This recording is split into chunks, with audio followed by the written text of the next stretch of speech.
bienvenue dans Bonjour d'Algérie. Merci, bonjour. Voilà, vous êtes président associé de l'Olympic Club de tennis de Ruiba. Exactement. Voilà. En fait, ambassadeur de Ruiba ce matin. Bah, je l'espère, j'espère être le meilleur. Bah, très bien, on va saluer toute vraiment la communauté. Ouais, qui est une très très belle ville. Oui, qui vit tous bien, les habitants de Ruiba. Qui vit bien son quotidien, voilà. Oui. Voilà. Votre club est au cœur de cette ville de Ruiba. Exactement. Donc, pas loin de la gare, pas loin de l'hôpital. Très accessible. Oui, très accessible. Ouais. Et c'est un club qui est très dynamique. Et en ce mois de Ramadan, vous allez déployer tout un programme en faveur de la pratique sportive, mais aussi autre chose. Donc, parlons-en un petit peu. Bah, c'est un espace, au fait, au-delà du sport, parce que le sport n'a pas besoin qu'on en parle. Absolument. Les performances sont là pour parler du sport. Mais au-delà du sport, on veut créer une vie autour de l'athlète, on veut créer une vie autour du sport en lui-même. Ce qu'il faut savoir, c'est que c'est une association sportive qui a opté sur 4 disciplines. Oui.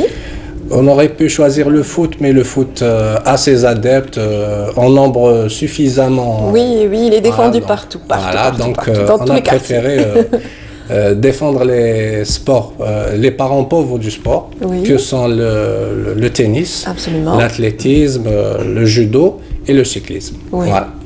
Les performances sont là, comme je vous ai dit auparavant.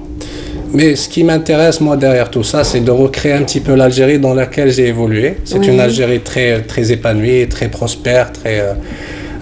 moi, j'ai vécu dans un quartier où tout le monde vivait ensemble. On n'avait pas besoin de télé, de jeux vidéo. Donc, on faisait des activités ensemble et on adorait ça. J'ai recréé cette petite... cette vie-là dans un petit club qui l'Olympic Olympic Club de Ruiba. On dispose de 3 cours. 3 cours en terre battue. C'est l'un des premiers clubs à avoir des cours en terre battue. Nous avons nos résultats, vous pouvez les consulter sur Internet, mais c'est pas... Absolument, dès qu'on voit la page, votre page, voilà, elle est jalonnée de trophées. Donc on essaye de créer autre chose. Au-delà du sport, comme je vous ai dit, il y a la vie sociale.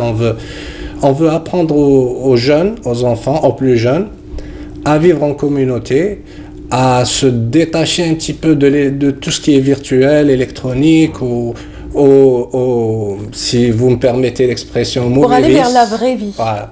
Pour aller vraiment vers la vie sociale, la vie sociétale, la vie en société, en communauté. On veut créer une ambiance autour du sport.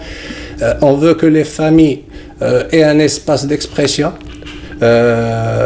On veut... Déjà, ce sera visible ce mois de Ramadan, puisque vous avez déjà modifié les horaires. Oui. Bon, les entraînements pour les pré-compétitifs, les compétitifs, etc., ça démarre à partir de 17h30 les après-midi, mais ça reprend le soir.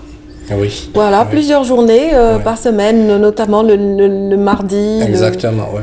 Voilà. On a à partir de 22h, vous reprenez quand même... À partir de 22h, oui.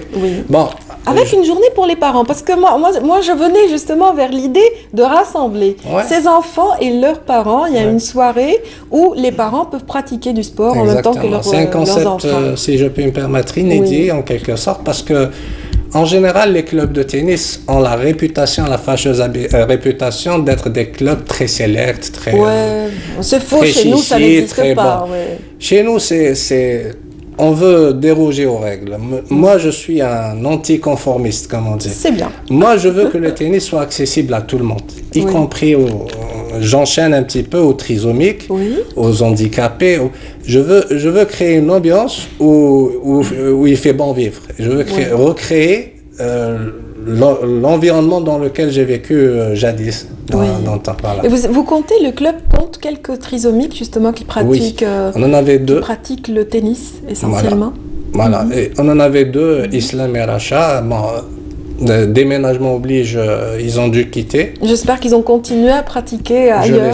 On l'espère. Moi, j'adore les trisomiques, c'est des anges pour moi. Oui. Là, on vient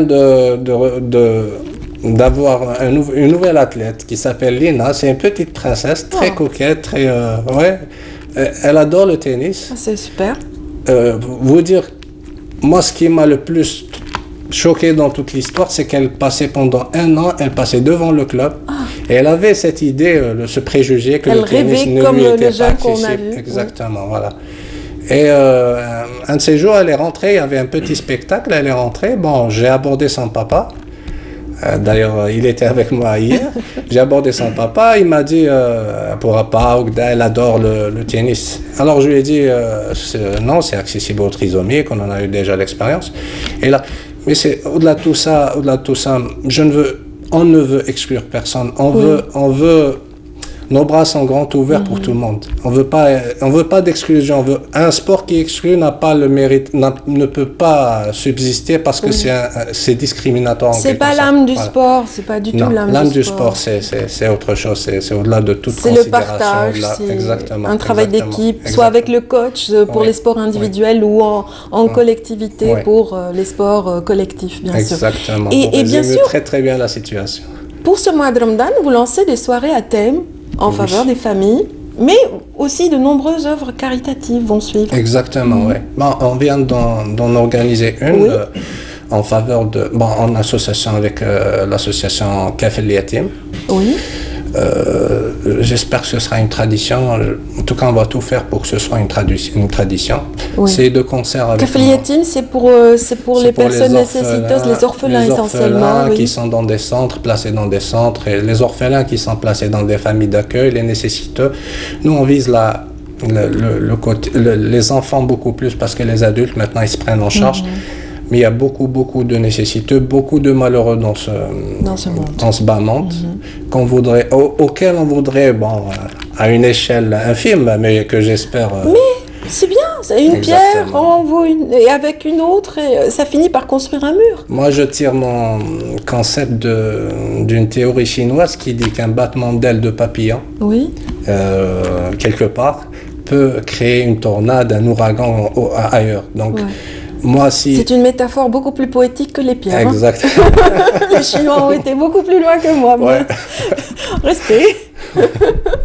Oui, alors donc, on veut vraiment aller très très loin. On veut que ça se généralise. Bon, nous sommes une parmi tant d'autres associations, mais je pense que l'élément salvateur de cette société, c'est-à-dire ce qui peut sortir la jeunesse de ce marasme que sont les jeux virtuels, les vices, c'est les associations. Si l'association n'est pas active, même si c'est une association infime, association de quartier par exemple, elle ne peut être que le grand frère d'un jeune qui sombre un petit peu dans un vice et qui veut s'en sortir mais qui n'a pas une main qui le tire vers le...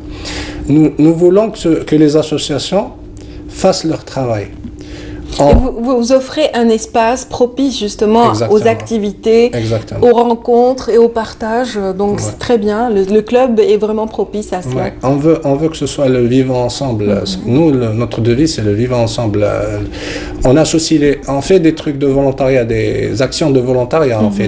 On apprend à l'enfant à utiliser ses petits doigts ou ses petites mains pour autre chose que pour manipuler une manette. Il peut faire du sport, mais il peut faire autre chose en parallèle. Et le sport est l'espace idéal pour que l'enfant prenne conscience qu'il y a autre chose que le virtuel dans cette vie. Il y a d'autres joies, d'autres plaisirs, autres que dans le monde virtuel dans lequel on les a mis. Et Dieu sait que moi, le déclic, ça a été mes enfants. C'est une expérience personnelle. Donc, moi, mes enfants sont accros aux jeux électroniques. Et là, depuis que j'ai connu le tennis, il y a de cela 10 ans, Alhamdoulilah, C'est un sport complet, le tennis, mais c'est un sport qui permet aussi le contact avec l'autre, le plaisir aussi d'accéder. C'est un sport combiné avec un jeu, et donc le corps intervient dans toute sa totalité, l'esprit se libère, mais par le jeu également. Donc ce qui rend la chose plus attrayante et plus intéressante. Exactement, c'est deux défis au fait, le tennis. Vos défis sont multiples et vous avez de grandes ambitions. Vous rêvez aussi de sortir de ce cocon local pour aller vers l'international avec votre club. Vous savez, nos ambitions sont incommensurables, elles sont illimitées. Il faut rêver grand de toute façon. C'est comme l'univers, voilà, exactement. Et nous avons les moyens de nos ambitions, nous avons les idées. Au-delà du matériel, nous avons des idées. Mais l'espace dans lequel nous évoluons est très réduit et nous avons un club de 3 cours. croyez-moi, là, ça me fait du mal de refuser des athlètes supplémentaires parce que je n'ai pas l'espace. Et parce que je fais du tort aux autres athlètes si j'accepte beaucoup trop de monde. C'est comme dans une classe, une salle de classe. Y a-t-il moyen de pallier à ce manque? Oui. Donc si vous avez un appel à lancer, allez-y. Là, je lance un appel aux autorités. Là, on a besoin, pour accéder à l'international, pour rendre Rouiba une ville connue dans le monde entier, on veut créer un Open. Open de Rouiba, qui s'appelle l'Open de Rouiba. C'est un projet qui est sur le feu, on a déjà fait on a fixé les trucs. Et pour pouvoir héberger et ramener les délégations étrangères, il nous faut au moins 7 cours. Et là, nous avons des terrains qui sont mitoyens, qui sont très très mal exploités. Il y en a un qui va peut-être être utilisé comme parking. Moi, je préfère parquer les personnes, pas les voitures. Moi, j'espère que vous y arriverez. Je crée de l'espace pour les personnes, pas pour le matériel, pas pour les véhicules. Moi, Dieu sait que les jeunes ont besoin de loisirs. Exactement. Et puis voilà, un événement à l'échelle internationale donnerait aussi de l'ampleur à la ville de Rouiba, mais aussi à l'Algérie. À l'Algérie, une visibilité plus intéressante. Rouiba, c'est Alger. Rouiba, c'est Alger. Absolument.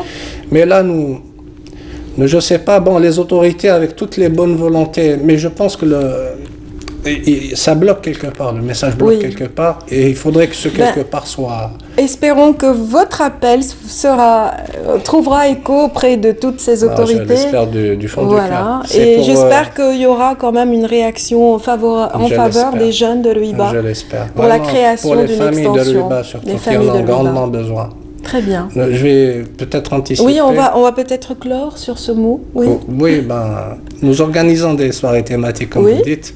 Mais moi, je mets toujours en haut de la pyramide la famille. Je veux un petit peu recréer le contact entre les membres d'une même famille à travers ce sport, à travers la vie qui est autour de ce sport.